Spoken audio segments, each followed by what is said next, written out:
Welcome to Campus Debate. I'm Sana Khan. Today we are at the South Asian University and the topic that we will be debating is long-term peace and prosperity a reality in South Asia? Now the situation can be at best described as so close yet so far. We will be talking about what are the contentious issues, what these students with me here feel. Do they feel peace is possible? So let's get started. All right, my first question to you is, you are the new generation, so what do you feel about the problem areas that we are facing today? Do you think that peace is a reality? How do you look at it? Who would like to go first?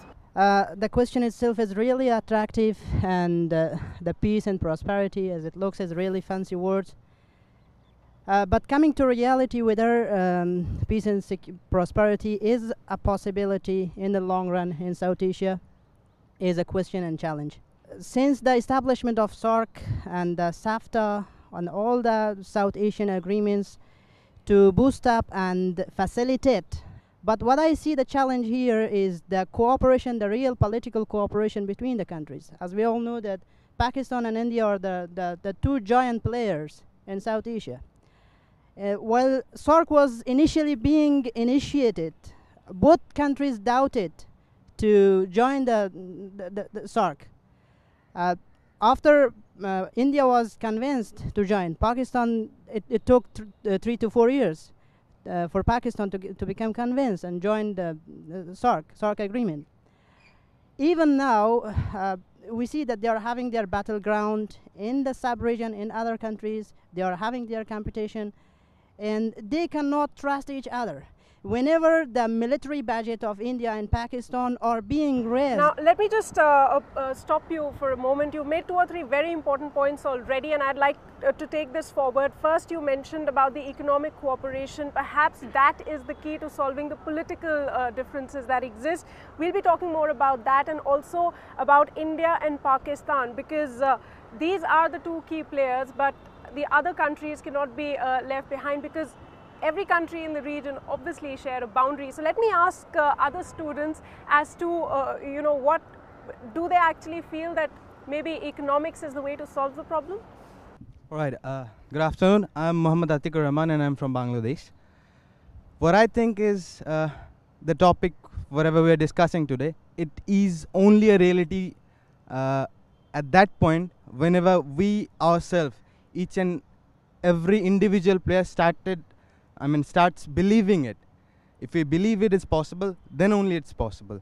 There are issues, what I think, instead of concentrating on the regional issues first, we should concentrate on our local issues at the very basic points. Then it's all about growing the trust among ourselves. If we can, if we can afford building trust in each and every player, then peace is a very much feasible thing. It may take a little long time. With that, the big players should, India and Pakistan, they should play a really very, key role to establish that long-term peace and prosperity. But tackling internal issues is not as easy as it may sound for individual countries. I want to ask another student perhaps as to why does it happen that when we are so close to achieving peace, let's say for example the Indo-Pakistan peace talks, that everything just tends to fall apart? You know, there are issues within the countries as well, I'm not denying that, but what about when actually we come to the table and things seem to be working out, but then as I said, things seem to fall apart? Why does that happen? Why do you feel? Anyone? Yes. I think peace or war, how you view them in binary terms, are fluid terms, they're relative terms. Peace is not something that's achieved.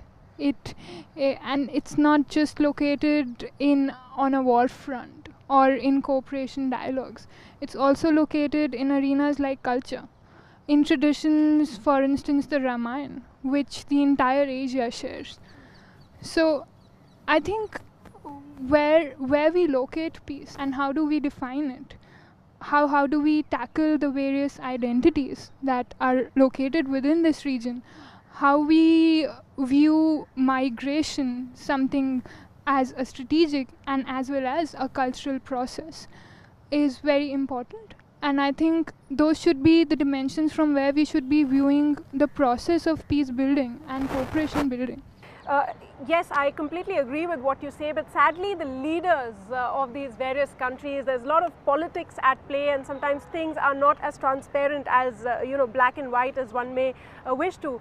You there would like to make a point, please someone just, yeah, go ahead. Hi, my name is Kulsum Khan. I am from Pakistan, which is fortunately or unfortunately considered one of the big players in the South Asian region. And with respect to peace, you had a very valid point about how we define peace. That is how the conversation started. So before tackling or even pondering over the entire issue of whether peace is possible in the long term or not, we first need to even dissect the entire definition of peace and understanding of how it is that in South Asia we as individual states understand peace. What is the notion of peace that we understand and comprehend?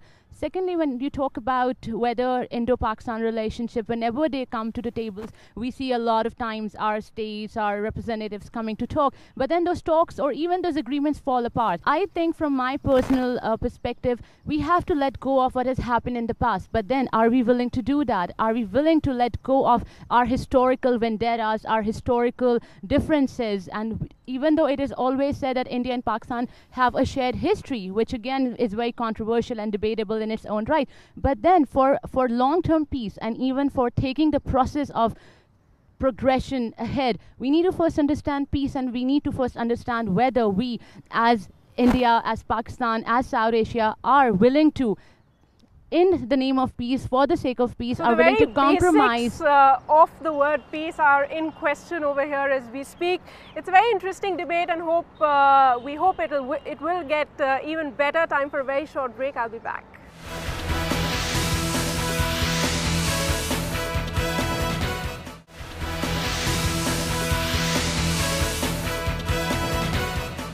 Welcome back. You're still tuned into Campus Debate. Now let's get to more contentious issues over here. India has a very central positioning in South Asia. Now, what I want to ask you students is India in today's date acting like a responsible country the way that it is expected to be?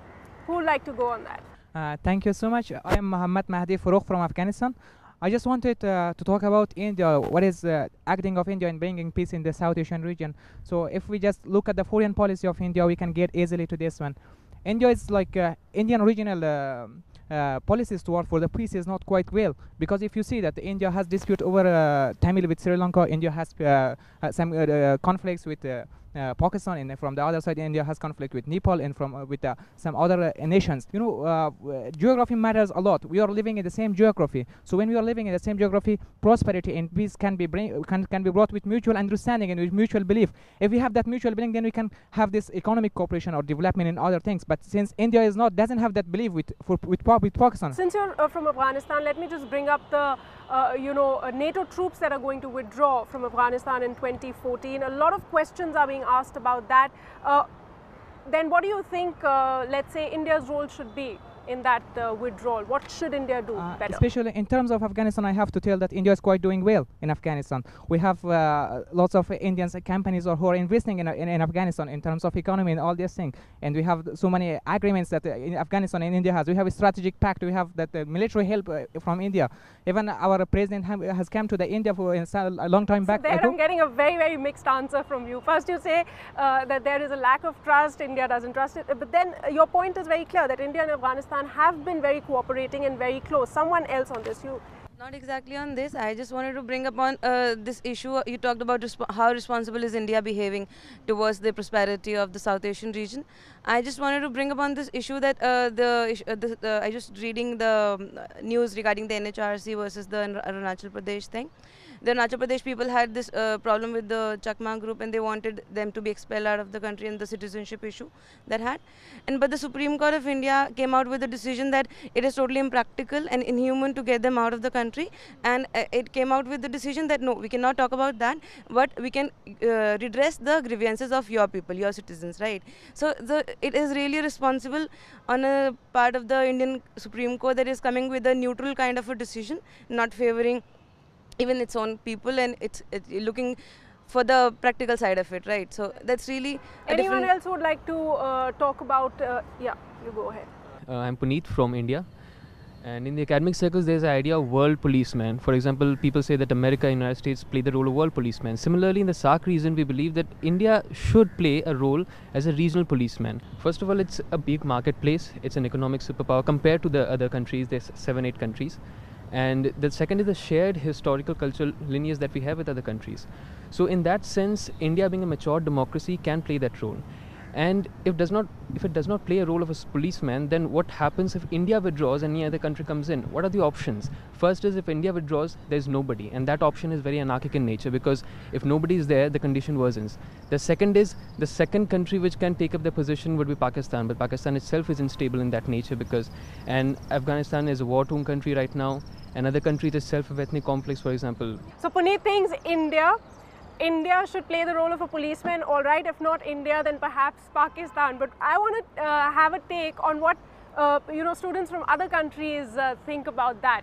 Is it fair for India to play the role of a policeman in the entire South Asian region? My point of view is that the idea of hegemonic stability will not work for South Asia, because India's all neighborhood is small countries, and they always have this threat perception from the India. Nepali countries, Nepali Philomans, they always think that India is manipulating their politics and do not want peace in the Nepal.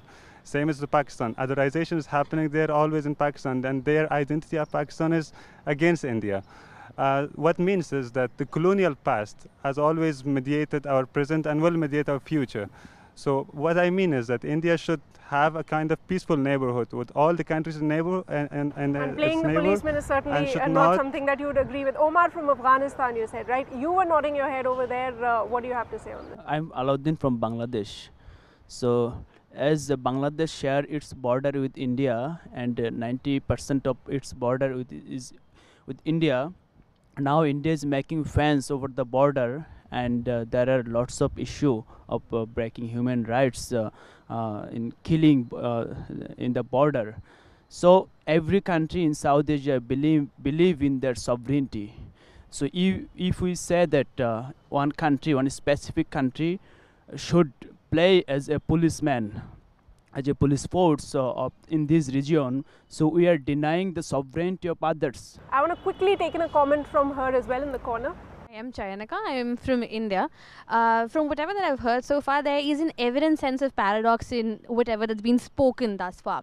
On the one hand, we suggest that India is being a big bully. It's trying to boss around and just move around from one country to another country, and perhaps interfere in the domestic matters of the different countries that are part of the South Asian region. But on the other hand, we also hear comments which are directed at India and which wanted to serve the role of a big brother, that it should be responsible for creating a peaceful neighborhood, it should be responsible for this and that. So there is a sense of paradox that I think we need to overcome. I speak as no nationalist, but nonetheless I would want to point that as far as the idea and the concept and the empirical cases of conflicts that we have seen so far, it's not India that's responsible for it primarily. We always say that we clap with two hands. It's impossible for smoke to be there if there's no fire. So India on one hand is being blamed responsible for playing a big bully, but on the other hand there are also notions that there are also demands that come from different parts of the South Asian region, and which are directed towards India, and which demand from India a kind of responsible behavior that can help in manufacturing a peaceful neighborhood for the entire region. Right.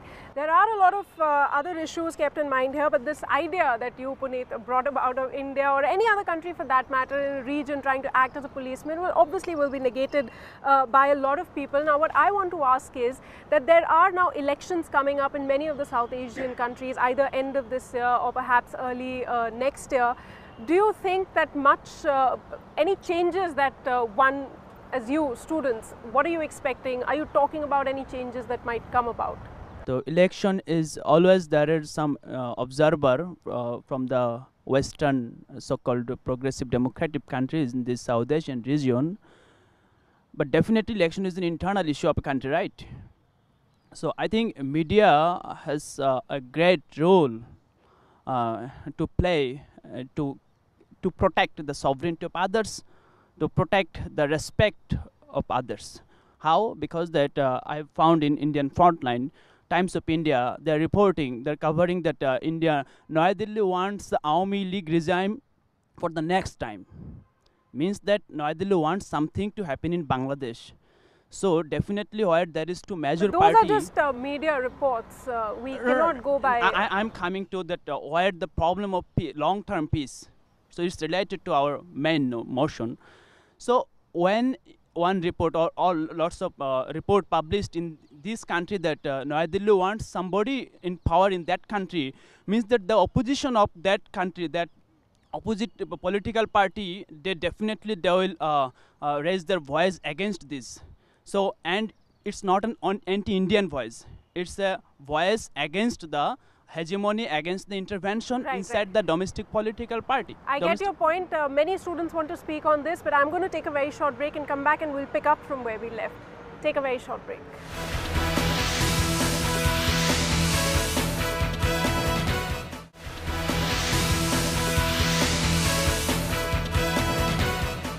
Welcome back. You're tuned into Campus Debate. We are talking about the forthcoming elections in many of the South Asian nations and the impact. Do we see peace coming about? Do we see a change in politics? Let me take a first reaction. My name is Nasir from Afghanistan.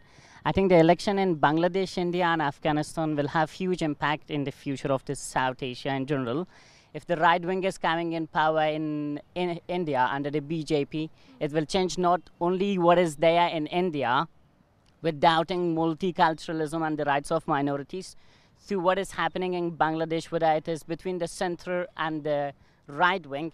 Again, if any of these parties coming to power, which is most probable that the government in power may come to power again changes will happen in the South Asia. In addition, the election in Afghanistan will determine whether Afghanistan is on the right path or things will fall down. Very well spoken there. Possibilities coming out already of who is going to win the elections. Yes, you haven't spoken till yet. I'm Suraj from Nepal. And talking about the elections that we have coming in the end of this year, we are also hopeful about our constitution assembly and about that things. But as a part of a peace and prosperity to happen in the South Asia, there are two parts. The first part is the linguistic part, and the other is that is internal, and the other is the external part. And maybe we are hopeful for the external also, and maybe we are hopeful for the internal also. We should be hopeful for this. So in short, you are hopeful. You there, Kulsum, you wanted to say something. Yeah, we're talking about the upcoming elections, but with Pakistan, we've already had elections and we've had a democratically elected government.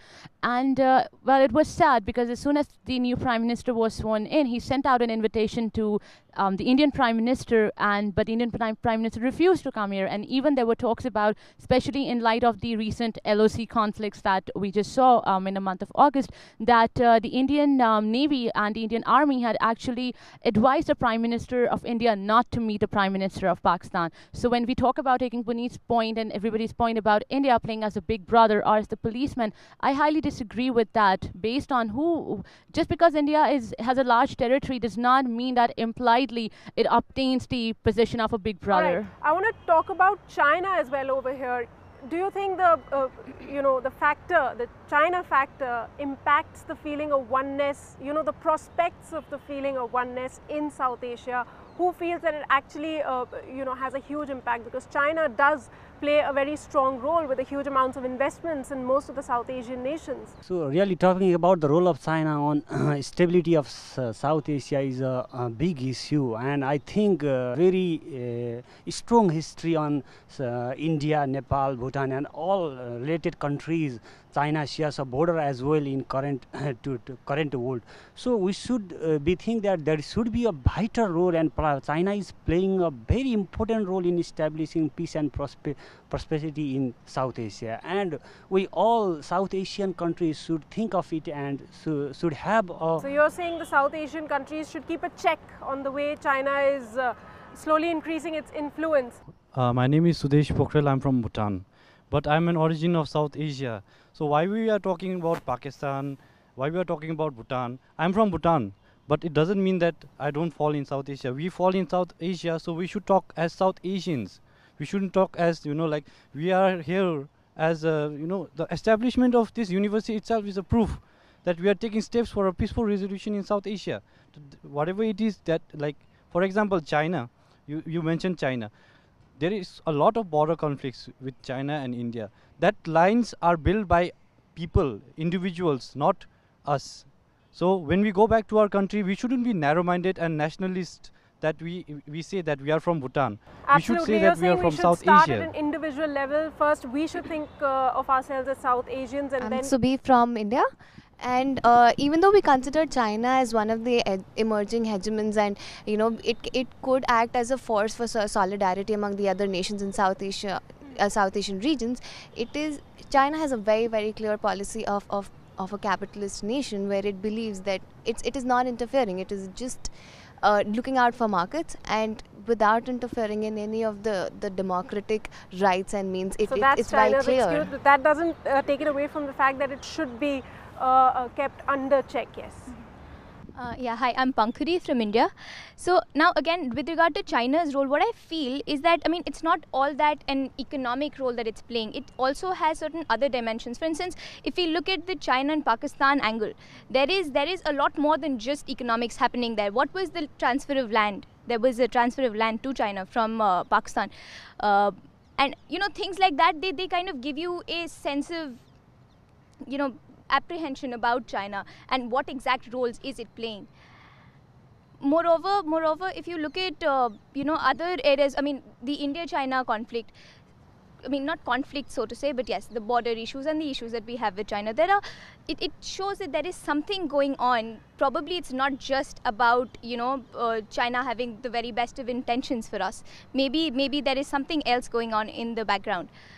Which could be to keep the region a little divided and just be with Pakistan in a certain sense. Absolutely. So China comes into play over there, where it's being used to counter perhaps a role of India that India plays in South Asia. Anyone else who hasn't had a chance to talk to you? Hello, my name is Manish. I am from India. Yeah, China has a big role because they have good relations with Pakistan, but they have conflicts with India. So when it comes to peace, they are the main giants that they don't want peace. It seems like that because they come to our borders, in Indian borders, and they give lands to and weapons to Pakistan, which is quite a bit surprising, but it's showing that they don't want peace. So it's a big impact. Yeah, it's a big impact. China does play an impact. Anyone else who would like to talk about what's hampering the peace in the region? I'll come to you after this. I am Gabriela from Nepal. In different time periods, different regions have passed through different trial and tribulation. Like USA, America passed through civil war in 1861 to 1865. Europe passed through different wars and revolution since centuries of years. I don't think South Asia is different from, exception from that part. Like Samuel P. Huntington has said, in itself, traditional society is stable and modern one is also stable, but regions suffering during the process of modernization. That according to that his statement, I think that these all challenges which we are facing are the effects of modernization.